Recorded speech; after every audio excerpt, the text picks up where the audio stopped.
dodo. Oh dodo, mama na dodo. Go vote for you, bango baboy. Go vote for you, bango baboy. Bateli biso mutuki simbi. Bateli biso mutuki simbi. Bateli biso tilolo tilolo. Ododo tina tika ba promise. Ododo tina tika ba promise. Go vote for you, bango baboy. Go vote for you, bango baboy.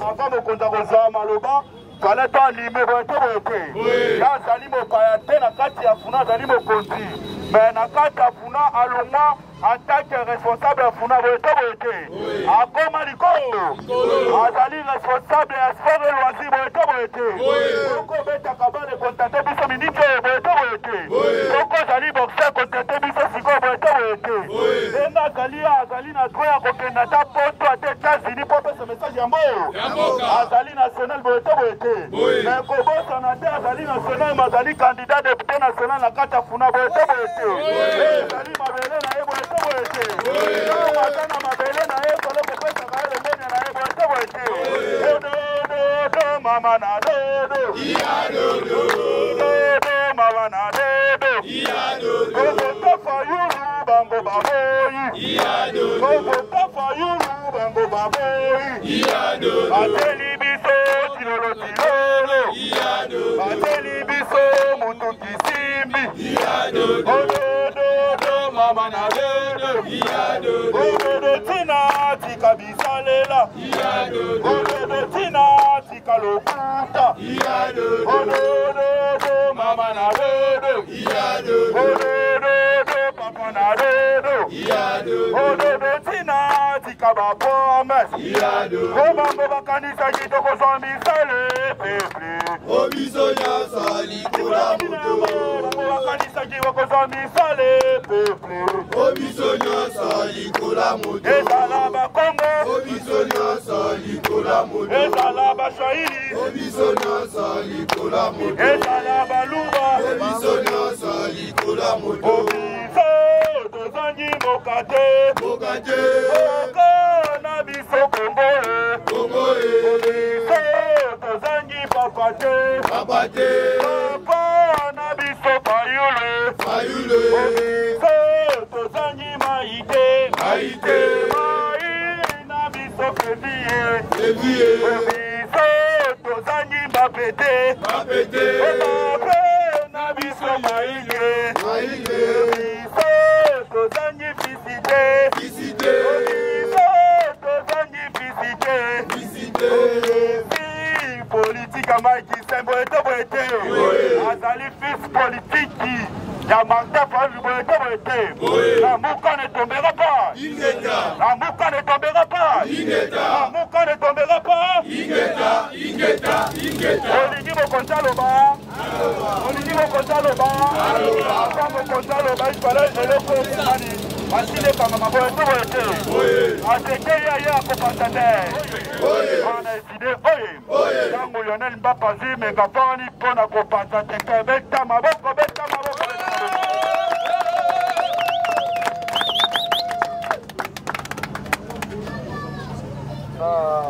ma coordonnateur à place de résistance il y a Feshi pour pesa ngo kombo nini mpona yebi place ya résistance nyonso ezalaka na kombo nango na ntiango basa quartier to babengaka moto sobika nayebi te awa kombo nango eza nini banga makambo maboko mingi mpona bacoordonnateur ya place ya résistance maboko mingi mpona bino moko sikoyo nakosenga na bino parce que bilili ezokende partout parce que ndenge bomoni ngawa bomoni Martin Fayulu boyebisa bataliban nyonso oyo bazalaka na ngaba na makala ke Mike Semba aza na mabele aye po solola na peuple boyoka maloba oyo euti pa le président élu Martin Fayulu le commandant du peuple maboko mingi mpona Martin Fayulu otombola maboko esika zali ya mona ete bozana Ok, merci beaucoup. Awa toza na commune ya Makala. Précisément na avenue Feshi. Na kopose bino mutuna moko avana banda. Na lingi na yeba parce que bayebi singa ibisika tuna zolinga likambu moko. Na lingi na yeba est-ce que awa na Makala tope na Ngaba bayebi singa yi boliaka 3 fois par jour. C'est solo? Ya Lukuta. Na répéter les sous bayebi singa na Makala na Ngaba depuis Chilombo. Bakomisa ye président et pas ya Kabila. Alobi ke bokoma kolia 3 fois par jour. Ya solo? Lukuta. Bayebi singa les sous na Makala na Ngaba. Depuis Chilombo comme président Kourana Maye kendaka teza solo. Kourana la gâté. Bongo Maye. Pendant 6 ans oyo Chilombo bapesaki ye pouvoir à Moyibe pa ya Kabila asalinga beloko te. Bayebi singa pe lisusu awa na Ngaba na Makala. Gratuité enseignement ça les a solo.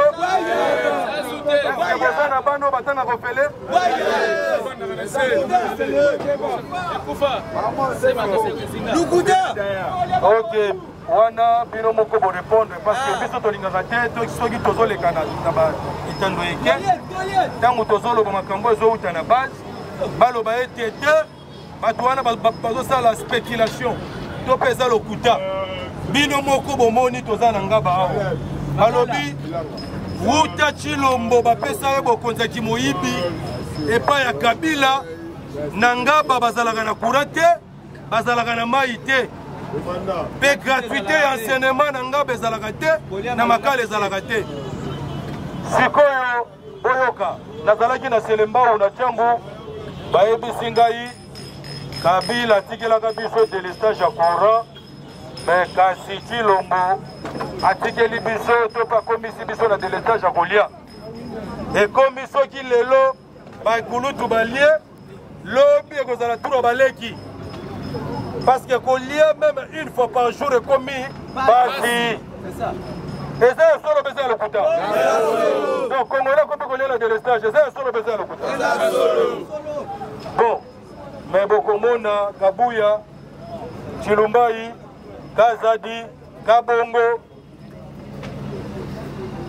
Chimbombo Chilombo bakoleka na etando ike babanda koloba ete tobongisi vie sociale ya bakongolais mais nakoloba mingi te parce que tokozala des intervenants tokozala ngai na moko ya bacommunicateur mpe boyebi Alesi Katedi tolingaki tozala misato Raphaël Kimbuta mais azwi mwa kokoso ya santé mais Zikatedi je crois d'ici 5 à 10 minutes azokoma awa nga na kozala mokuse po ifona pesa bino actualité po lokuta eleki mingi esika bozali boyeba eloko nini ezoleka actuellement na mboka na biso naloba na panza na sakola eske bozobanga tokobango be tokobangi eske boza pre na panza boza pre na sakola boza pre na loba makambo boza pre eske bokosupporte yango tokobanga eske bato mosusu bobangaka na bango aloba oyo te motomakambo azoloba mosusu bakomona ngai te komba boyebisinga na loba boyoka sikoyo makambo eza koleka na mboka boyoka makambo eza koleka sikoyo na mboka peuple congolais bozala distrait te toyebi ete mboka na biso eza occupé par les Rwandais ba M23 wuta lelo balobaka sanza mwa babenga yango sanza no sanza minei to mpe 4 mois yango oyo M23 aza kookipe Goma na Bukavu toza na contact mikolo nyonso na bandeko na biso ya Goma na ya Bukavu nazoyebisa bino bandeko na ngai ya Kinshasa l'air est grave oza komela oza kobina oza koseka na Kinshasa toyebaka ete makambo ekomeli bandeko na biso na este ekoki mpe kokomela biso awa na Kinshasa esengeli na biso bato ya Kinshasa tofungola misu mpe tozala eveye lelo M23 na mokola lelo akomi ko avancer vers Kisangani alobi ke esengeli na yazo Kisangani baza ko attaquer biso na deux fronts. Une partie baza ko kende vers Kisangani, une autre partie baza ko kende vers Kalemi. Objectif na bango ezali bakoma na Katanga pe bakoma na Kisangani. Soki bakomi na Katanga na Kisangani nde kopesa bango pouvoir ya koimpose Félix andima barevendication na bango. Revendication ya nanga ezali revendication ya barwandais parce que nanga toyebi ye azala soda te lolenge nini nanga akoki kokoma soda mpe abanda koganye terrain esengeli boyeba ete nanga azali kaka moto oyo baza koutilize mpo na kolakisa ete ezali eloko ya bacongolais mais M23 eza eloko ya bacongolais te eza eloko ya barwandais. Objectif ya M23 eza nini? Ezali te ke balongola Tshisekedi batya nanga président te. Objectif na bango ezali baluka lolenge nini bakokabola mboka na biso oyo babengi na lopoto balkanisation. Est-ce que bokolinga kongo kabona? Est-ce que bokolinga mboka na biso ekende na bapaya? Yango wana nde stratégie ya M23, yango wana nde stratégie ya bato oyo bazali na nanga. Alobi boye soki tolobi tokontinue badiscussion inutile oyo fulani aza mabe fulani aza malamu, baennemi oyo baza koatake mboka na biso bakoprofite na division en interne. Yango monaki ainitiaki oyo tobengi cohésion nationale. Alobi boye totia baintérêt na biso personnel de côté, totia baappartenance tribale politique na biso de côté, totala nde oyo babengi ekolo mboka. Po soki lelo mboka eza te, yo Martin Fayulu okozala wana te, yo Tshisekedi okozala wana te, barwande nde mutu bakozala wana. Yango alobi boye nayebi ke bosala mabe na 2018 yo na nanga na Kabila boyiba victoire ya peuple, boyiba pouvoir ya peuple, bopesa yango epai ya moto azwaka te. Mais sikoyo mboka na biso ekomi agressé, barwandais bakomi koluka bakabola mboka na biso. Ngai attaque patriote, ngai attaque congolais, nasengi na bandeko na ngai nyonso tu oyo toyebi ezali congolais, tofanda tosolola toluka lolenge nini tokosilisa bitumba wapi na este. Eske makanisi wana eza mabe? Eske makanisi ya cohésion nationale eza mabe? Yango bomonaki ntango Martin Fayulu asengi bongo banganga nzambe na biso ya Senko na ya SSC balobi bon biso atake banganga nzambe tondimi initiative wana parce ke ekosangisa bakongole nyonso to. Ozala moto ya IDPS, ozala moto ya Union Sacrée, ozala moto ya SIDE, oza nani? Oza nani? Ozala Muluba, ozala Muswahili, ozala Mukongo, ozala Mungala funa. Yango wana ngai abana kita nabengaki nano bakonza mabele mpona kosinale ete naza koya. Nayebi ete soki nasilisi akozala mpe na mwa liloba ya kosoya na bino pour ne pas abuser de votre temps boyoka nano message.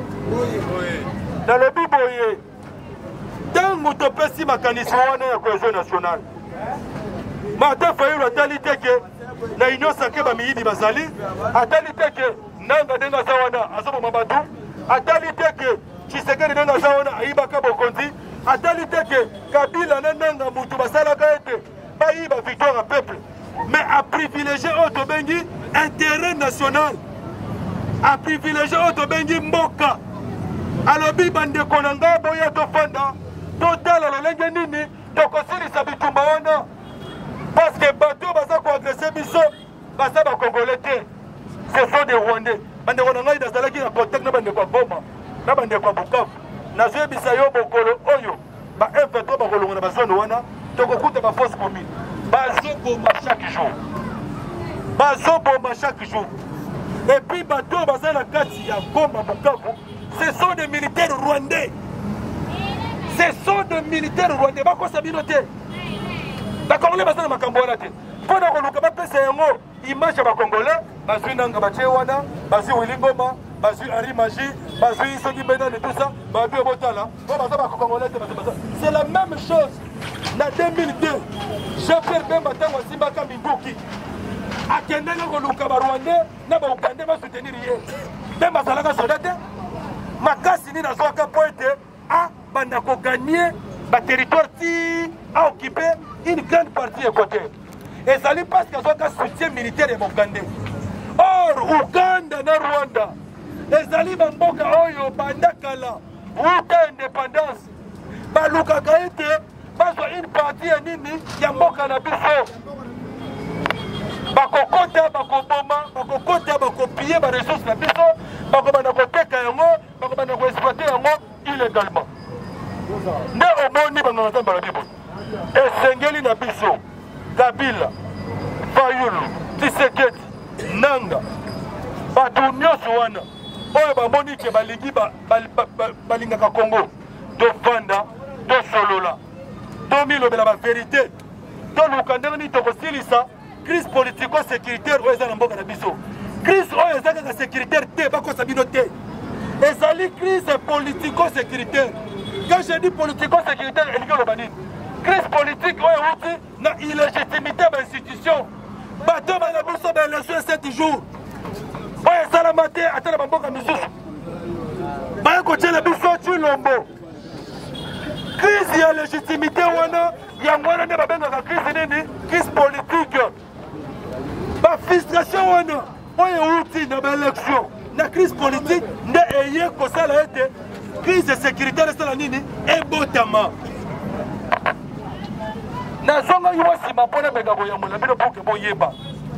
Parce que makambo na zobi sabino yo Martin Fayulu, le commandant du peuple, a ebisinga na kitana ngaba na makala na ebisabino. Bobenga bandeko na bino parce que message na koloba awa na suku. Bokomona ete eza makambo ekosala malobi. Esala nga pasi na kokitana mile boye nazomona ba Congolais bazana bango intéressé na ngote.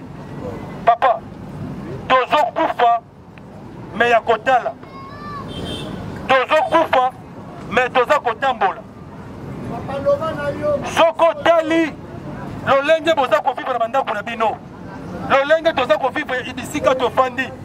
Motumaka Robate Akeno, Aza bien. Azate. Sozo Soufri Makasi. Siko Lolenge ni Tokosala Poete. Toluka Ete. Pour trouver ma solution. Na makambo zola kana mboka na biso bole gisaele ka bole gisaele ka filima parce que ça bana papa leka toza kotambola mais toza ya kokufa parce que toza ko souffrir dans la sikoyo makambo za koleka to proposer cohésion nationale oyo tolobi ke banganga nzambe bangone mutu esengeli bafandisa biso po soki Félix abengi biso tokokende te po ye moko aza problème. Mais au monde Félix a banni la démarche parallèle. Consultation nationale. Soi-disant consultation nationale. A Zolibiso, conseiller spécial en matière de sécurité et bien, à MBC, les seigneurs ont consulté toutes les parties prenantes. Surtout quand il y a Félix, à la qualité, à la compétence. Yakobengi sa Fayulu. Boni conseiller spécial d'ailleurs. Akoki kobengi sa Fayulu. Aye na bosoto wana. Est-ce que boni mayango? Félix c'est pour d'ailleurs. Asalaka ignorance. Asalaka ironie. Akanisa lokola asalaka président. Oh peuple congolais yebi kaza président.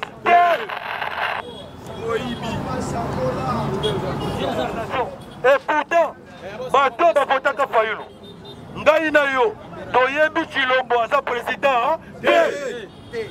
Babenyango dans le poteau, un usurpateur. Babenyango dans le poteau, nous sommes en face des institutions illégitimes. Institutions de fait. Ils engagent la RDC, mais ils n'ont pas la légitimité du peuple congolais. Félix a la légitimité. Et puis on a même les Rwandais bayebi yango. Yango moni va profiter de la crise interne pour nous attaquer mboka na biso. Ce qui en 2018, Martin Fayulu, le peuple a voté. Azala Kawana, Tolinga qui toye bananga rebelle. Tolinga qui tombe na Rwandais ba so comme na Bukavu te. Soko moni ba komi konsoa comme Bukavu. Ba so ba été pour profiter parce que population ça na kanda. Mais en tant que véritable patriote, ba kosa yote. Nanga aza sauveté. Nanga azoya pour na sauver mboka na biso. Nanga azoya pour na concrétiser plein d'organisation. Est-ce que vous dites Lumumba a lobby na 60. Wana kutu Kagame azalaka présidenté. Wana kutu Museveni bazalaka présidenté. Lumumba lobby la Belgique veut balkaniser notre pays. Yango babomaka Lumumba parce qu'il était patriote. Il avait vu ce que nous voyons aujourd'hui. Ceux qui Kabila a participé à un projet de balkanisation pour la Bisso à 50%, et Seigneur la Bible a été qui l'on voit comme si processus de balkanisation à 70%. Na Sakola, na Panza, Boyo Kasiko Makamuchilo Bolingo. Odo, mama na dodo. Iya dodo. Odo, mama na dodo. Iya dodo. Don't vote for you, bango baboy. Iya dodo. Bateli biso, tilolo. Iya dodo. Don't vote for you, bango baboy. Iya dodo. Anala mukane tombera pas. Na Panza. Na Sakola. Ozobanga. Tozobango beto kobangisa. Bopesanga matoi. Boyo Kasikoyo. Pourquoi dans le but que Kabila a participé au moins à 50% de la politique de balkanisation pour la biso, petit on m'a commis au moins à 70%. La vérité bimi. Actualité à Moyo. Mokolo ya lelo, ezalaki mokolo oyo. Kilombo alingaki akende kosigner ba accord na Rwanda na États-Unis. Okaki eloko wana mokolo ya lelo le 2 mai ezalaki prévu Kilombo na Kagame bakende kosigner ba accord na États-Unis. Ba accord yango eza nini boyebi yango na Panza na Sakola oyo Kasikoyo le 25 avril Kilombo atindi ministre na affaires étrangères aux États-Unis. Kagame atindi ministre affaires étrangères aux États-Unis.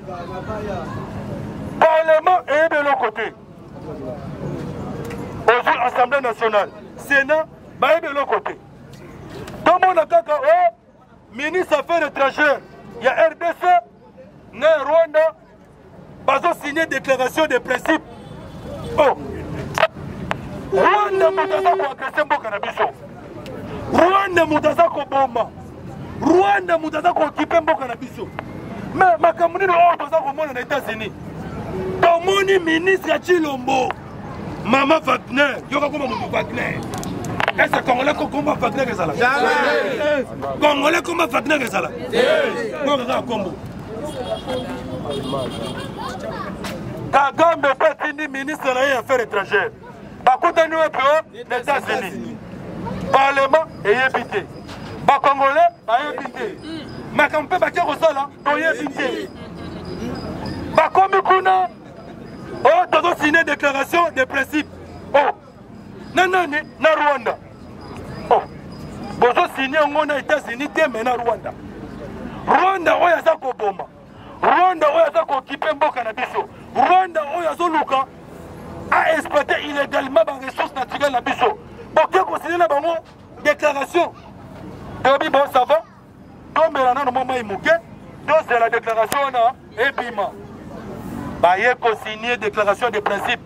Bah, le bioté, les 2 mains, n'a mis Koleza Koya, donc consigné des sikoyo accord. Yoka nenge balingi ba zoba biso. Yoka nenge balingi ba zoba Congolais ko ba nyama ba zoba. Balobi ote déclaration de principe de signer et ça pour le Kimia na est de tuni bango oh totanga na no contenu mama bozalaka na habitude ya kolanda bainformation mpe ya kotanga bacontenu soki na kiti awa eza po ete nalibolela bino mpe nayebisa biso lelo basuki wapi na kati ya déclaration wana oyo basine na Rwanda balobi boye RDC na Rwanda esengeli babanda kogere baresource naturelle ya mboka na biso. Est-ce bakondima yango eza lokola eza boye na lingala balobi boye yo na Rwanda mpo na kimia ezonga na este esengeli yo moto oza na bomengo ebele oza na ba or badiamant bacoltan esengeli na yo bacoltan badiamant wana mpo banda kosalela yango na Rwanda basuki wana te balobi boye balak bafleuve na biso tokobanda ko gérer yango na nani na Rwanda, c'est-à-dire que Rwanda akoki kosala pêche na balaki na biso awa akoki kosala pe élevage na ye na mabele na biso awa balobi lisusu boye barrage na biso hydroélectrique ya Ruzizi oyo epesaka courant wana esengeli tokabola yango na Rwanda bokondima yango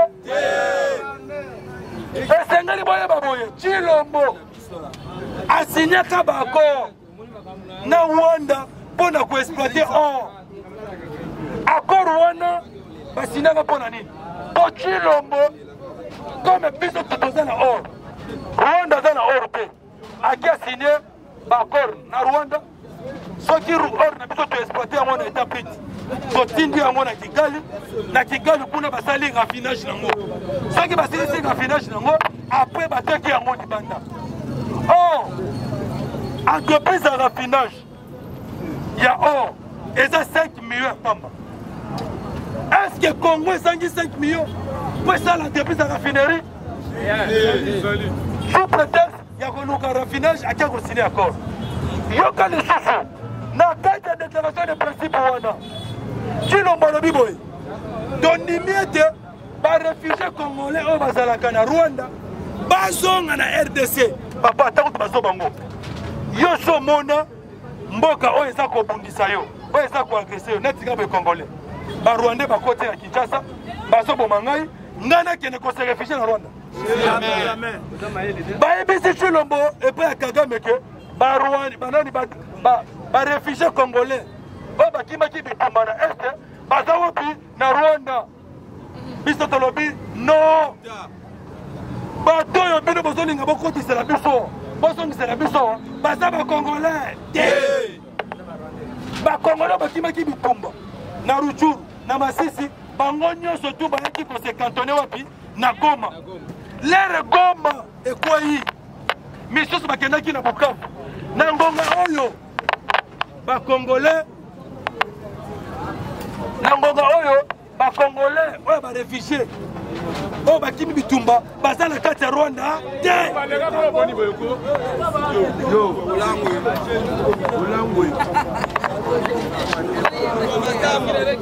naloba nasakola sombele sokabisanga yango oyo lere toye kodetecte babiloko wana basinyaka le 25 avril na Rwanda na RDC nde toyoka batobisi te Chilombo mpona koluka Amerika soutenir ye mpona koluka atikala na bokonzi libela na libela alingi asala nini ahypotheke baressource naturelle na biso na Rwanda.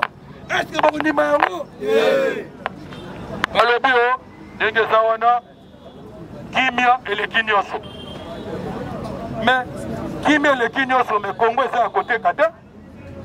Est-ce que mpona koluka kimia esengeli toteka Congo mpona koluka kimia tokondima bakabola mboka na biso stratégie ya Chilombo eza ke ata soki toteki RDC ata soki bakaboli RDC mais yatikala kaka président bokondima yango jamais. Donc mpona baintérêt na ye personnel mpona baintérêt ya Chilombo personnel akomi koluka hypothéqué les ressources naturelles na Rwanda pour les Américains va soutenir rien. Yango Obonaki. Yango Obonaki. Allô. Ok, bon, ça va, non? Ok, ça va. Bon, ça va, frère, le banatala. Naloba, Nasakola, Ola Nanga Siko Malamu. Alors, Biboy, Tango Chilombo, Atini, ministre des Affaires étrangères, Maman Wagner, entre parenthèses congolaise. Kagame Batini, ministre des Affaires étrangères, Naye, Parlement et Bakelo côté. Ba Congolais, Tolala qui est Tozala qui dit pas. Ce qu'on a dans minéré, tout le monde a Rwanda. Ce qu'on a dans maïs, tout le monde a Rwanda. Après, ils ont prévu Mokolo ya Lelo va signer accord de paix entre Rwanda na RDC. Maboko makasi pona Alesi Katedi, l'un des communicateurs a essayé parce que l'un des communicateurs pour la repasser Maloma. Vous allez mon patient, Lelo ezala qui prévu va signer accord Rwanda. Le président élu le commandant du peuple. Abeti Mela Alobi Tokoki ko signé accord de paix en hypothéquant nos ressources naturelles au Rwandais. Ceux qui vont linga to sala accord économique na Rwanda. Et sengeli to sala yango dans le strict respect nini, il y a souveraineté entre les deux États. Et sengeli pe surtout to sala yango na kobatela Babylone qu'on a biso. Tokoki kondimate sous prétexte de la paix. Côté Kamboka na biso na Rwanda. Kozwabilo qu'on a biso. Topesa yango ba Rwandais. Yango monaki. Amérique ayo kimbela na biso. Tolobi Félix alingaka te Kamboka. Alingaki azwabilo qu'on a biso pesa yango ba Rwandais po yatika la seko na seko. Lelo sinati balingaki ba signer. Et si mini sousou. Maboko mingi pour le commandant du peuple. Maboko mingi pour le président élu. Yangonande ezali message oyo toyaki nango na ntongo ya lelo. Esengeli na bino ete bozala vigilant, bozala prudent. Parce que basigné accord lelo te mpo bamoni ete bacongolais balingi makambo wana te. Bacongolais balingi makambo wana te. Yango na kopesa maloba d'abord na exécutif na biso ya funa yende muta ko introduire to pa kokotisa mwana mboka Alesi Katedi. Merci maboko mingi pona bino. Oye. Bana mboka oye. Bana commandant du peuple oye. Bana matofa oye. Ese biso to banga kato to bangisaka. Biso to banga kato to bangisaka ezali Lionel Mbappé. Kylian Mbappé, Mike Seme, Azali secrétaire national chargé sport et loisirs. Azali national Boeto. Azali na représentant monene ya district na biso ya Funa. Après comme on a José Ngoma, Azali professeur de l'université Boeto. Après Azali le communicateur principal ya LCD. Allo Bagabalawa, Bobundel Minene, Alesi Katedi, Oyo Abeta Kabamona Boeto. Olanda Kaya, Yeyo Alesi Katedi, mon grand communicateur. Donc Mikolo Bazana Lionel Mbappé, Bazana Lionel Messi Mbappé. Est-ce que vous entrez là pour les cas? Messi a sauvé Mbappé, vous entrez là pour les cas?